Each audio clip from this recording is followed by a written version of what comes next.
Isaías 55, 6 a 8. A palavra de Deus diz assim: buscai o Senhor enquanto se pode achar, invocai-o enquanto está perto. Deixe o perverso seu mau caminho, o iníquo os seus pensamentos. Converta-se ao Senhor, que se compadecerá dele, e volte-se para o nosso Deus, porque é rico em perdoar. Porque os meus pensamentos não são os vossos pensamentos, nem os vossos caminhos os meus caminhos, diz o Senhor. Aleluia. Então gostaria de chamar o pastor Glauco, que vai trazer a mensagem para a gente essa noite, para todos os ouvintes. Amém. Vamos fazer uma oração a Deus nesse momento, rogar a intervenção da sua graça. Você que nos escuta aí na sua casa, eu convido a que você dê atenção, se possível, você saia, venha para mais próximo para ouvir a palavra do Senhor, porque Deus tem uma palavra para a sua vida nesta noite. Vamos orar. Nosso Deus e nosso Pai, nós te louvamos e te agradecemos por nos encontrarmos hoje aqui, Senhor, reunidos neste lugar, para anunciar a tua palavra, proclamar, Senhor, os teus feitos. Nós rogamos-te, ó Pai, o perdão para as nossas faltas. Rogamos a unção do teu Espírito Santo, para que estejam alvas as nossas vestes e não falte o óleo sobre a nossa cabeça. Que o Senhor, neste momento, possa, meu Deus, falar através de mim, que hei de ler e comentar a tua palavra escrita. Que o Senhor possa interpelar os corações e chamar ao arrependimento, trazer a convicção, meu Deus, de pecado, para que cada um veja, meu Deus, o estado em que se encontra, a gravidade da sua situação, e que possam, meu Deus, os que tomarem conhecimento deste fato pela revelação do teu Espírito, se aproximarem de Jesus, recorrerem a Jesus, invocá-lo por Salvador, para que tenham por meio dele o perdão para os seus pecados e novidade de vida e transformação de vida. Nós te pedimos isso em nome de Jesus. Amém. Eu gostaria de ler um texto da palavra de Deus que se encontra na carta de Paulo aos Romanos, no capítulo de número 8, versículos de números 1 e 2. Aos Romanos 8, versículos de números 1 e 2, diz assim a Escritura Sagrada: portanto, agora nenhuma condenação há para os que estão em Cristo Jesus, que não andam segundo a carne, mas segundo o Espírito. Porque a lei do Espírito de vida em Cristo Jesus me livrou da lei do pecado e da morte. A palavra lei na Bíblia e no uso que nós fazemos dessa palavra no cotidiano, podeis sentar. A palavra lei pode ser usada em dois sentidos. Nós conhecemos primeiramente aquele sentido que nos é mais evidente, que é o de lei como legislação.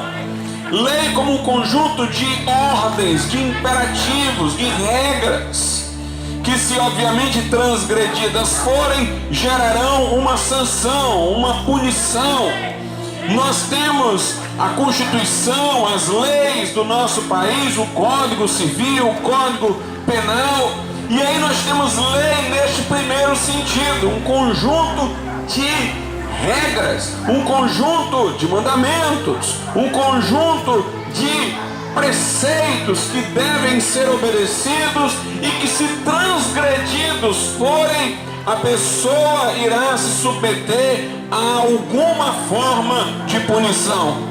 Quando nós falamos de lei nesse sentido, a partir da Bíblia, a lei de que estamos falando é a lei de Deus. E de acordo com a Escritura Sagrada, a lei de Deus, ela não apenas foi dada ao povo de Israel, através dos 10 mandamentos escritos naquelas tábuas e de muitos mais mandamentos que Moisés recebeu ordem para escrever neste livro, mas também estes mandamentos estão inscritos por Deus na nossa consciência. Fomos feitos à imagem e semelhança de Deus e temos a obra da lei, como diz Paulo, gravada no nosso coração. Então todos sabem ou têm como saber o que é o certo e o que é o errado. É verdade que algumas pessoas que tanto fazerem o errado começam a perder a capacidade de distinguir o certo do errado. Elas vão não apenas transgredindo a lei da consciência, mas vão matando a própria consciência, fazendo-a calar-se.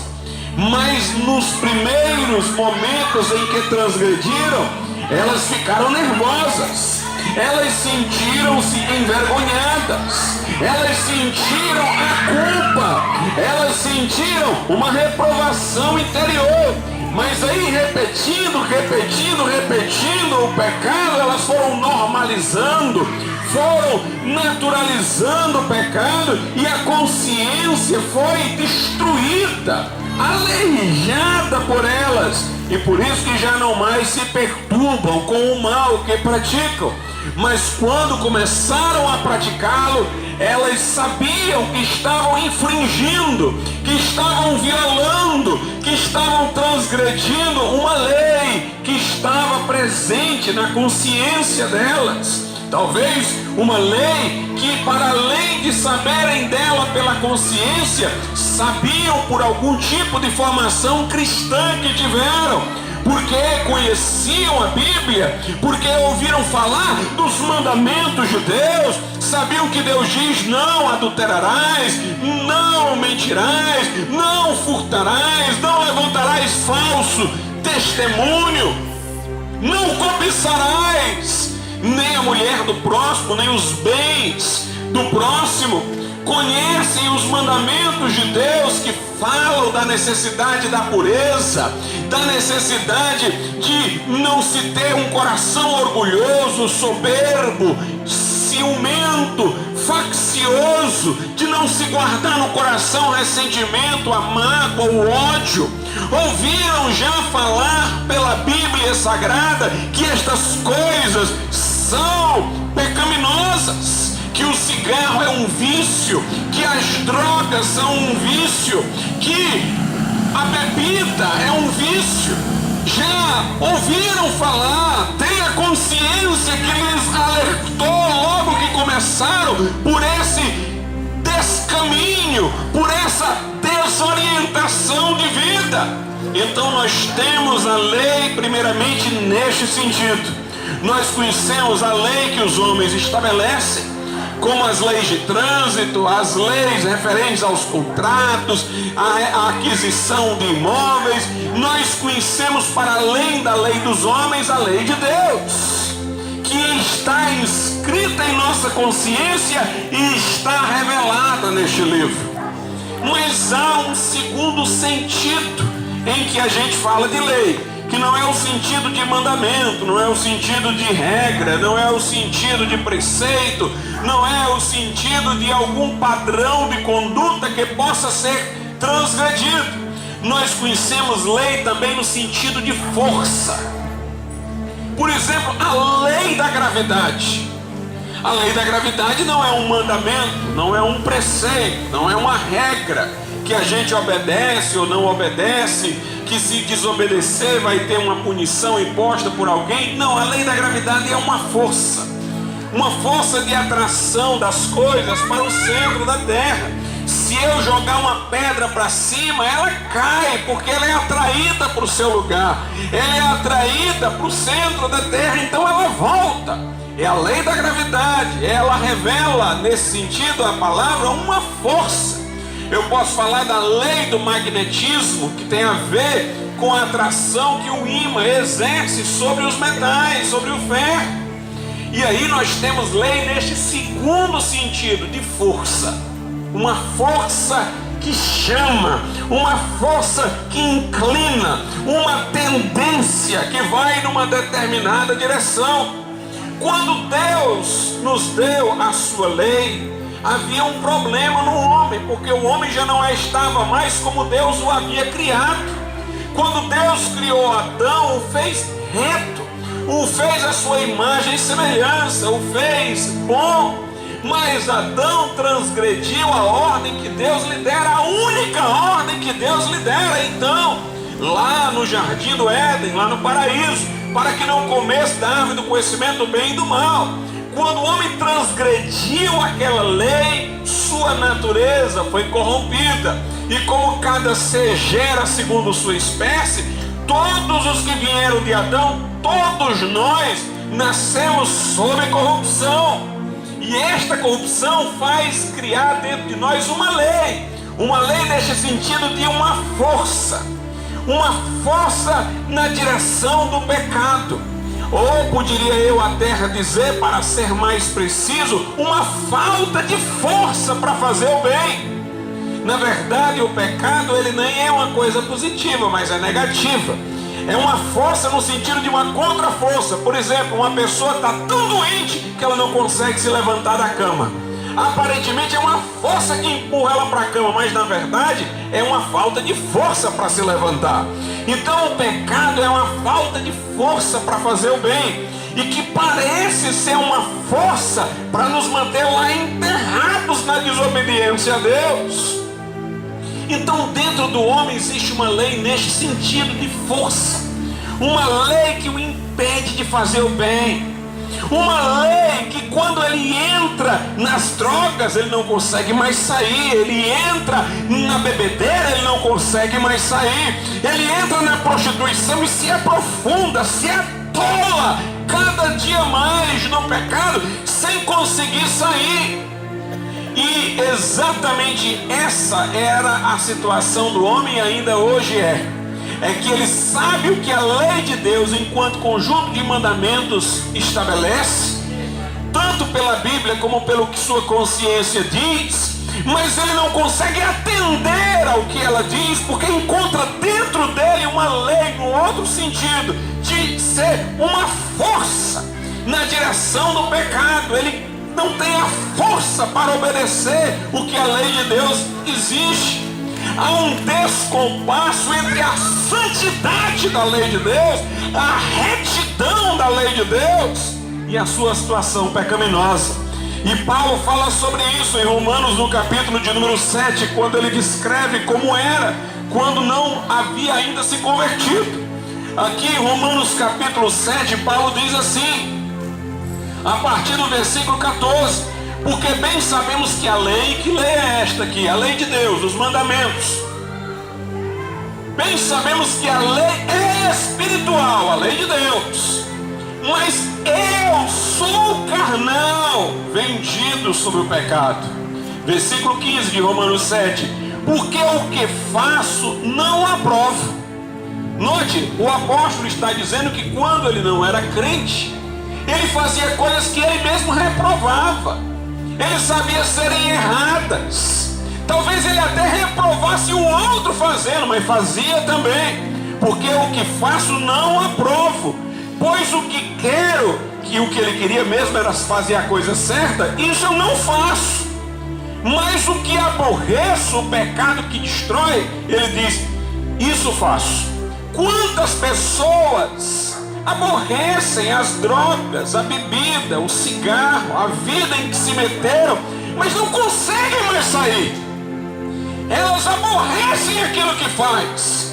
Quando estão sóbrias, quando estão mais pensativas, quando estão por um momento longe daquilo que lhes corrompe a alma, elas sentem um desejo de não mais voltar àqueles atos. Sua alma no interior, no cativeiro do pecado, suspira por libertação, mas elas terminam fazendo de novo o pecado.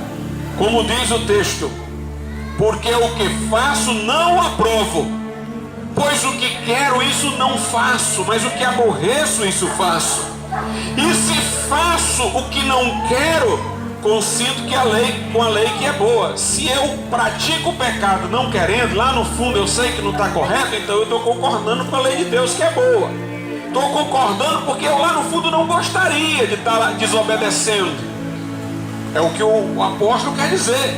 Embora desobedecendo, ele reconhece que o melhor seria não desobedecer. Assim concordaria que a lei era boa. A lei de Deus. No versículo 17 ele diz: de maneira que agora já não sou eu que faço isto, mas o pecado que habita em mim. Note, Paulo mostra como o homem caído está totalmente dominado pelo pecado. Ele diz: não sou nem eu quem faço isso, não é o homem que faz isso, é o pecado nele. Aí ele continua: porque eu sei que em mim, isto é, na minha carne, não habita bem algum, e com efeito o querer está em mim. Ou seja, eu posso até querer deixar de viver uma vida de pecado, mas não consigo realizar o bem. Eu quero, mas não consigo, porque não faço o bem que quero, mas o mal que não quero, esse faço. Ora, se eu faço o que não quero, já o não faço eu, mas o pecado que habita em mim. Então o apóstolo está mostrando que o homem sem Jesus, ele não tem mais poder de escolha. Ele está vencido pelo pecado. Ele suspira por libertação, mas ele não consegue sair do cativeiro. Aí ele diz no versículo 21: acho então esta lei em mim. Aqui é a lei do pecado. Essa força, é lei agora não é no sentido da lei de Deus, é no sentido de uma força. Acho então esta lei em mim, que quando quero fazer o bem, o mal está comigo. Então há um problema entre a lei de Deus com os seus mandamentos e a lei que está no homem, a força que está no homem. A força que está no homem não é para obedecer a lei de Deus, é para transgredir a lei de Deus. A lei de Deus diz: faça isso, mas tem uma força no homem que diz: não faça. A lei de Deus diz: não faça isso, mas tem uma força no homem que diz: faça. Ele está, portanto, derrotado, vencido pelo pecado. Dessa maneira pecaminosa e a lei de Deus. De maneira que o homem não apenas é culpado dos seus pecados, mas é incapaz de sair deles. Veja a situação difícil, veja a situação encurralada, veja o cativeiro em que o homem se encontra.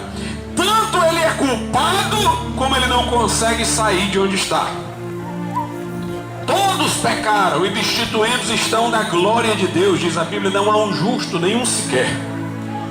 Diante do tribunal de Deus, você é réu porque você é transgressor. E você não consegue deixar de ser transgressor porque tem dentro de você a lei do pecado, chamada também por Paulo de a lei do pecado e da morte. Porque o pecado mata, porque o pecado destrói. Interessante como Deus é bom. Tudo que Deus manda fazer é para o nosso bem. A Bíblia condena a prática do homossexualismo.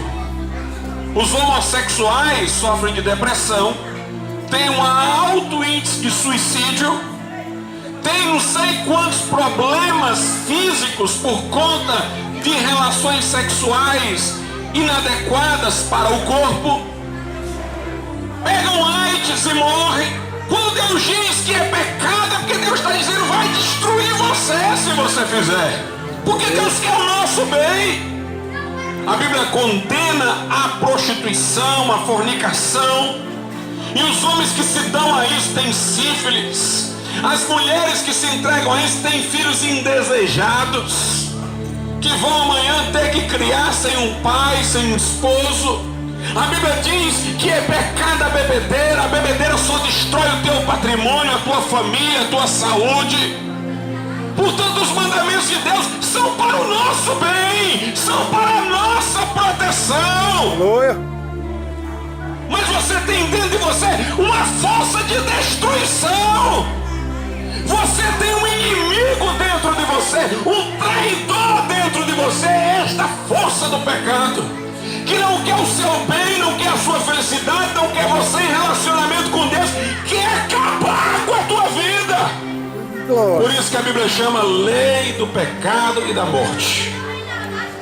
Mas a história não termina assim. Aleluia! A história não termina assim. O nosso Deus enviou o remédio, enviou o escape, enviou a solução. Jesus disse: eu vim buscar e salvar o que se havia perdido. Sem Jesus nós seríamos um caso perdido, mas Jesus veio buscar e salvar o que se havia perdido. Aleluia. Jesus disse: eu não vim para ser servido, mas para servir e dar a minha vida em resgate por muitos. A boa notícia é essa: Deus amou o mundo de tal maneira que deu o seu Filho unigênito, para que todo aquele que nele crê não pereça, mas tenha a vida eterna. Jesus, sendo um com o Pai, sendo Deus, fez-se homem, fez-se carne, o Verbo se fez carne e habitou entre nós. Enquanto homem, ele foi obediente, ele foi o que nenhum de nós foi. A Bíblia diz que na sua boca não se achou engano. A Bíblia diz que ele falou assim para os fariseus: quem dentre vós me convence de pecado? E sequer um levantou acusação contra ele. Pilatos disse: não vejo neste homem crime algum. Até Judas disse: pequei contra sangue inocente. Porque Jesus é o Cordeiro Imaculado, Jesus é santo, perfeito. E esse Jesus que fez-se homem, que como homem obedeceu a lei de Deus, foi tentado no deserto por Satanás, mas ele resistiu à tentação.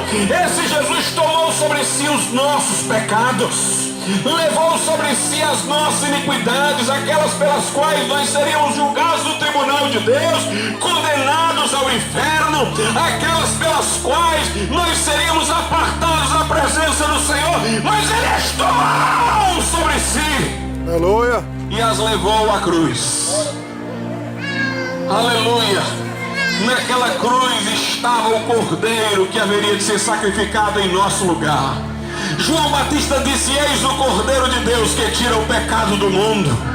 Ali morria o justo pelos injustos para levar-nos a Deus. Ali Jesus pagava a nossa dívida para com Deus. Ali Jesus expiava a nossa culpa. Ali Jesus vertia o seu sangue para que nós tivéssemos o pleno perdão de Deus. E Ele deu naquela cruz o maior brado que já se ouviu. O maior brado que já se ouviu não foi Dom Pedro I quando disse independência ou morte. O maior brado não foi o de Duque de Caxias quando disse: quem for brasileiro, siga-me. O maior brado foi o de Jesus: Pai, está. Aleluia. Glória. Ele pagou o preço do nosso pecado. Ele pagou o preço da nossa redenção. Ele deu a sua vida em resgate por todos nós. E a Bíblia diz que o seu sangue nos purifica de todo pecado. Aleluia. Aleluia. A água do batismo não lava ninguém. O fogo do purgatório nem existe para purificar qualquer pessoa. Oh, glória. Nem reencarnação melhora, nem expia pecado. Oh, glória. Penitência não resolve, confessionário não resolve, mas o sangue de Jesus Cristo pode apagar de ti toda a culpa, toda a mancha de pecado.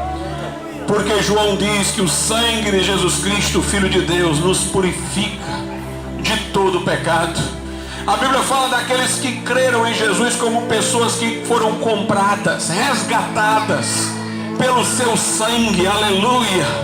Portanto, há possibilidade agora de perdão para a tua alma, há possibilidade de absolvição, há possibilidade de justificação no sangue de Jesus. Você é pecador e você vai dar conta diante de Deus por seus pecados.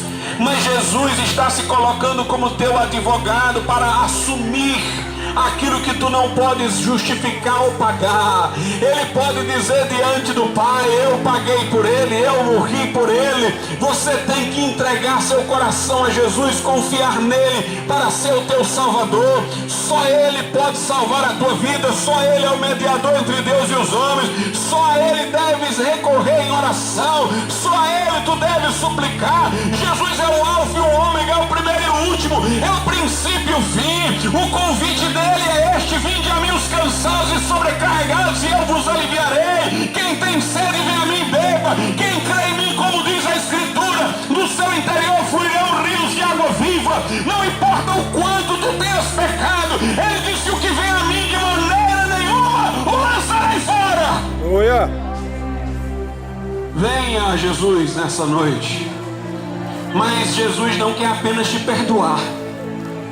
Se Jesus te perdoasse os pecados, mas tu continuasse na tua vida de transgressão e de desobediência a Deus, subjugado, dominado pelo poder do pecado, tua vida continuaria sendo um inferno, mesmo perdoado. Tua vida continuaria estragada, mesmo perdoado. E que adiantaria o perdão? Sem libertação. Sem libertação, de que adiantaria? Jesus quer libertar também. Ele perdoa e liberta. Ele não faz nenhuma dessas duas coisas separadamente. Ele perdoa aqueles a quem liberta, e ele liberta aqueles a quem perdoa. Aleluia! Não somente ele apaga a culpa do pecado, mas ele liberta o homem do poder do pecado, do poder que aprisiona. Seria inclusive algo que não glorificaria de modo algum a Deus, perdoar alguém e deixá-lo na sarjeta. Algumas pessoas iam dizer: como é que pode? Que Deus é esse que diz que perdoa e deixa a pessoa na sarjeta? Quando o povo de Israel desobedecia lá no deserto, Moisés dizia: Senhor, não destrói esse povo. Porque o que é que vão dizer entre as nações? Que tu tiraste o povo do Egito, mas não foste capaz de preservar o povo no deserto, não foste capaz de introduzir o povo na terra de Canaã. Vão zombar da libertação que tu deste. Se esse povo morrer aqui, se esse povo desaparecer no deserto, então o nome de Deus de igual modo não seria glorificado se ele perdoasse uma pessoa que saísse por aí dizendo: eu fui perdoada, e estava lá caída, vencida pelo pecado, vivendo uma vida de vergonha, de trevas. Por isso, quando Jesus perdoa, ele ergue, ele levanta, ele transforma, ele muda a vida da pessoa. Jesus disse em João capítulo 8: se o Filho de Deus os libertar, verdadeiramente sereis livres. Aleluia. Maria Madalena, quando veio a Jesus, foi libertada de 7 demônios e viveu uma vida de santidade depois de ter sido uma prostituta. Mudança de vida. Paulo era um homem cheio de ódio, perseguidor da igreja. Quando se converteu, se transformou num apóstolo que sofreu por amor de Jesus Cristo, porque Jesus transforma. A Bíblia diz: aquele que está em Cristo, nova criatura é. As coisas velhas já passaram, eis que tudo se fez novo. A Bíblia descreve a salvação como um novo nascimento. É passar das trevas para a luz, é passar da morte para a vida. É mudança, é transformação. Nós somos um povo que não tinha alcançado misericórdia, diz o apóstolo, mas agora alcançamos misericórdia. Não éramos povo, mas agora somos povo. Geração eleita, sacerdócio real, povo adquirido para anunciar as grandezas daquele que os chamou das trevas para a sua maravilhosa luz. Mudança de vida, mudança de vida. O apóstolo Paulo diz aos de Corinto: não vos enganeis, não erreis. Nem os adúlteros, nem os sodomitas, nem os efeminados, nem os maldizentes, nem os roubadores herdarão o reino de Deus. E alguns de vocês foram isso, mas vocês foram lavados, vocês foram justificados, vocês foram santificados em nome de Jesus e no Espírito do nosso Deus. Mudança de vida. Zaqueu era um homem ganancioso, um funcionário público que roubava o dinheiro daquilo que ele deveria guardar, Mas Zaqueu, ele foi transformado pelo poder de Deus. Ele disse da sua riqueza que metade daria aos pobres, que se ele tivesse enganado alguém, restituiria quadruplicadamente. Jesus disse: hoje entrou salvação nessa casa. A mulher samaritana era uma mulher que vivia com um homem que não era seu marido, mas ela teve um encontro com Jesus e foi libertada do seu pecado. Quando Jesus chega, as coisas mudam. Quando Jesus chega, há transformação de vida. E é disso que o apóstolo está falando no texto que eu li no começo dessa mensagem. Em Romanos 8:1 ele diz: nenhuma condenação há para os que estão em Cristo Jesus.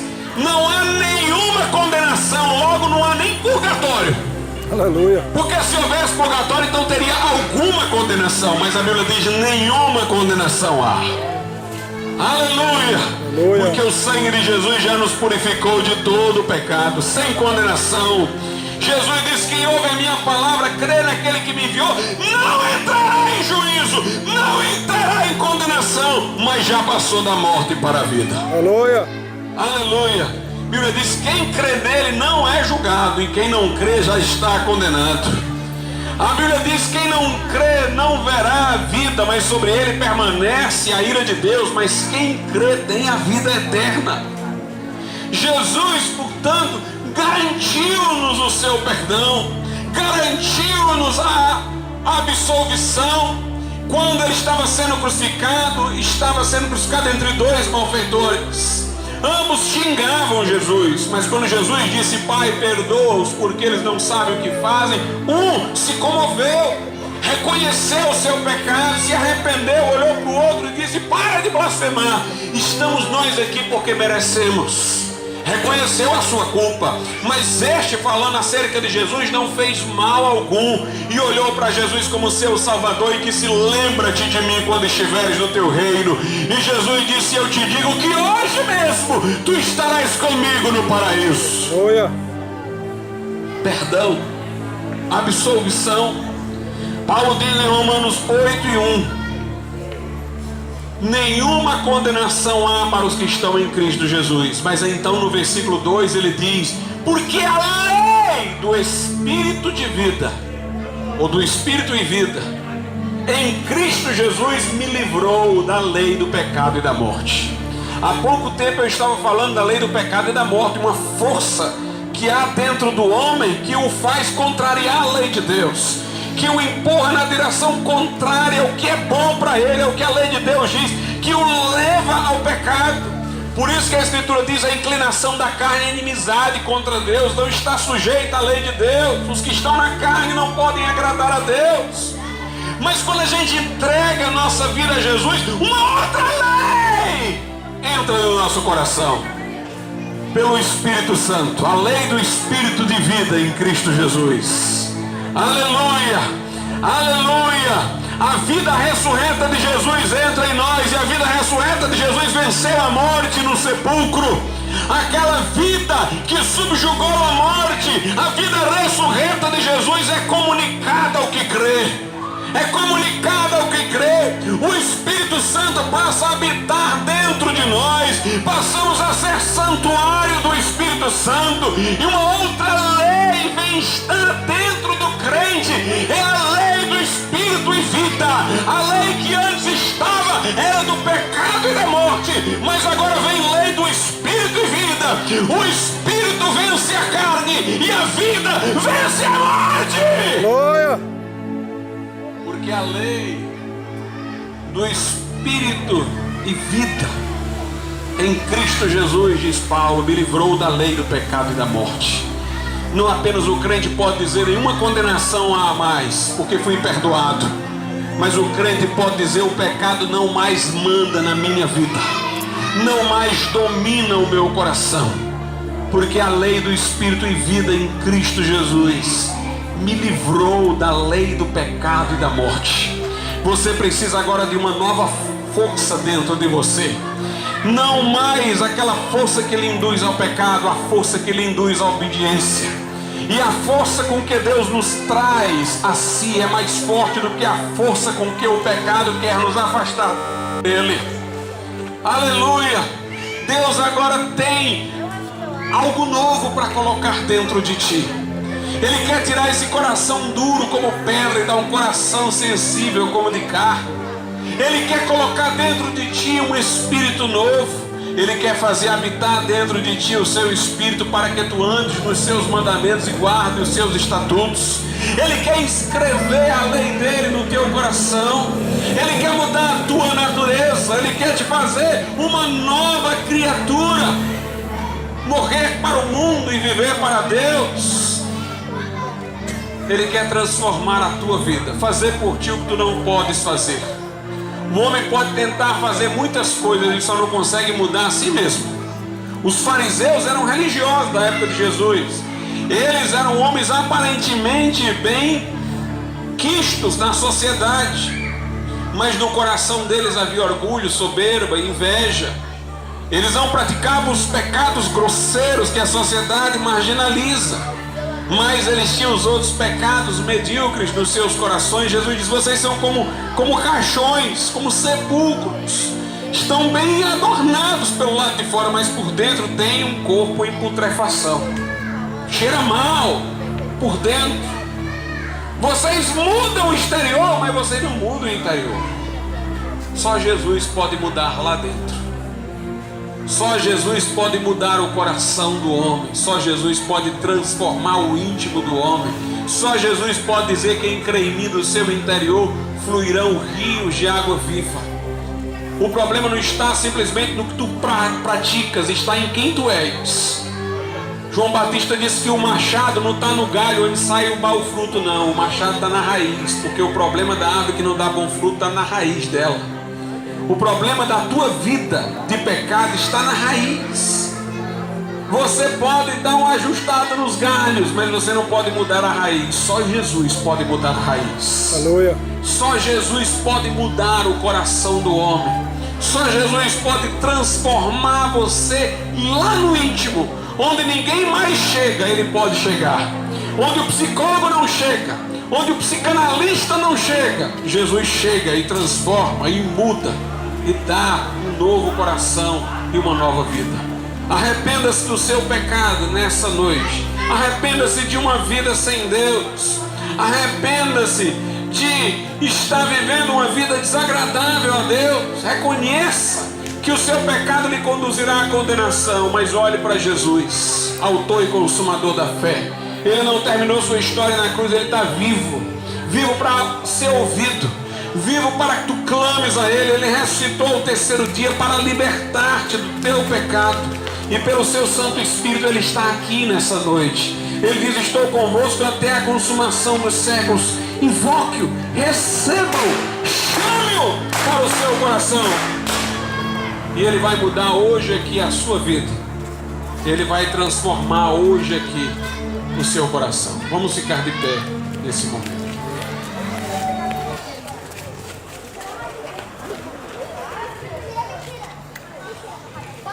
Soberano Deus e nosso Pai, Pai de nosso Salvador Jesus Cristo, que o Teu Espírito Santo ilumine mentes e abra corações para a palavra que aqui foi anunciada, para Cristo que aqui foi proclamado, Pai.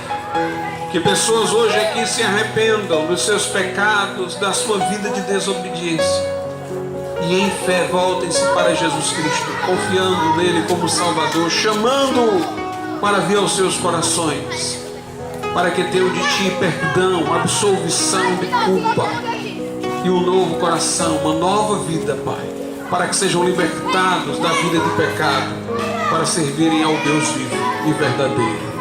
Nós te pedimos isso em o nome de Jesus Cristo.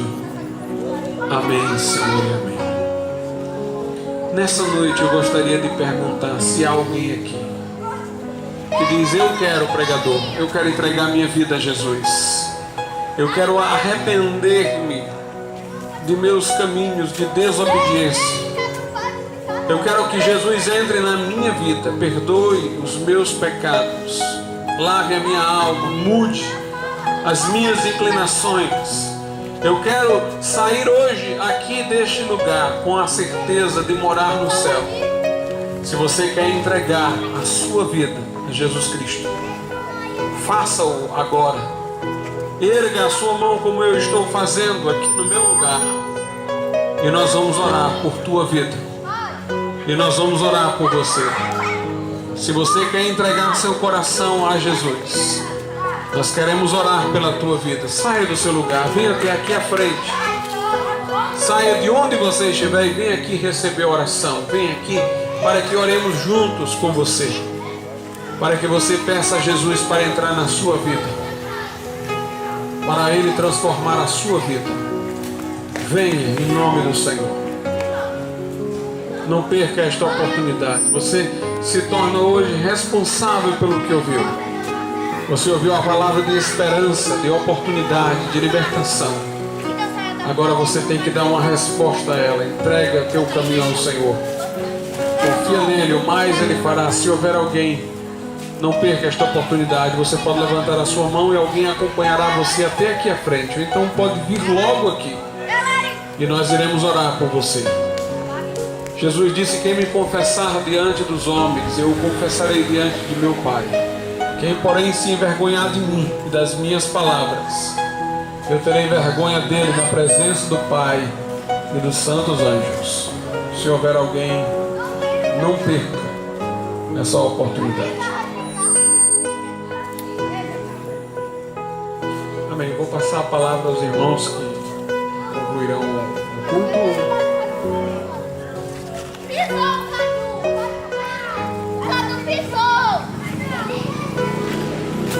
Amém, irmãos. Toda quarta-feira nós estamos fazendo culto aqui na pracinha. Então, na próxima quarta, que vocês possam estar aqui presentes conosco, ouvindo a palavra de Deus. Não vamos perder essa oportunidade. A Bíblia fala: se hoje escutar a voz do Senhor, não endureçais o vosso coração. Jesus Cristo está às portas, o mundo está aí. Drogas, bebedeira, tudo de errado. Jesus Cristo quer te dar uma nova chance, te libertar do pecado e te trazer para uma nova vida e principalmente te levar para o céu. Então nessa noite eu agradeço a todos que aqui estão e vamos fazer a oração para terminar o culto. Pai amado, querido e santo Deus, obrigado, Senhor, obrigado por tudo que foi pregado aqui. Nós sabemos que a sua palavra não volta vazia, Senhor, e que de alguma forma atingiu o coração dos ouvintes que aqui estão, meu Pai. Obrigado por essa oportunidade. Que o Senhor nos dê força para continuar fazendo essa obra todas as quartas-feiras que aqui estão, porque a Bíblia fala que a alma de um pecador vale mais do que tudo. Se tivesse só você aqui, uma única pessoa, Jesus Cristo morreria por você. Então a gente já agradece, Senhor, por essa oportunidade de estarmos aqui e nesse momento que o Senhor nos leve em paz, leve os irmãos em paz. E também queria fazer uma oração pelo nosso irmão Daniel, meu Pai. Que os nossos irmãos aqui possam levantar um clamor, meu Pai amado, pelo aquele jovem que estava fazendo a obra de Deus e que pode estar ouvindo a palavra de Deus nesse momento, que ele estava ouvindo pelo Facebook ao vivo, Senhor Deus amado. Pai amado, que o Senhor possa curá-lo, Senhor Deus amado. Que o Senhor visite ele naquele hospital, Senhor. Que curem o rim dele, meu Pai amado. Que traga ele o mais rápido possível para estar aqui conosco, Senhor Deus amado. Então já te agradeço, Senhor, desde já, em nome de Jesus. Amém e amém.